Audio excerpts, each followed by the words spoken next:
လူတစ်ယောက်ကိုချင်းမိပြီဆိုတာနဲ့နောက်မှာတန်ရောစဉ်ဆိုတဲ့အရာလေးကကပ်ပါလာတာပါ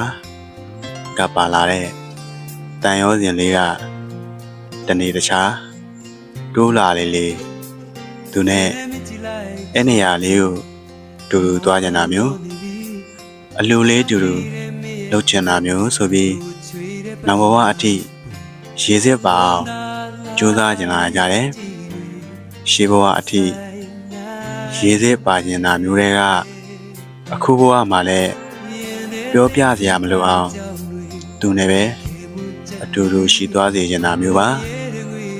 လူတစ်ယောက်ရှိနေမှတယောက်ကရှင်းတာနိုင်မယ်ဆိုတာမျိုးမဟုတ်ပေမဲ့လူရှိနေတာကကိုယ့်အတွက်အရာရာကိုကြိုးစားခြင်းစိတ်တွေပျော်ရွှင်မှုတွေရနေတာမျိုးပါတယောက်ထဲသွားလဲဒီလမ်းမယ်သူနဲ့သွားလဲဒီလမ်းမယ်ဆိုရင်တော့သူနဲ့ပဲသွားကြတယ်သူမရှိရင်မဖြစ်ဘူးဆိုတာ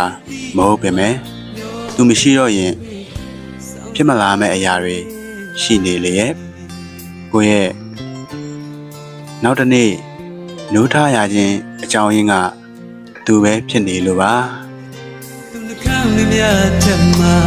ငါလန်တခဲ့ပြီလားတိမ်မွေ့နူးညံ့တဲ့စကားတွေဒီမှာလောင်ချပန်းများငါမင်းရဲ့နှွေးထွေးမှုမှာဖြူစင်နိုင်တော့သူ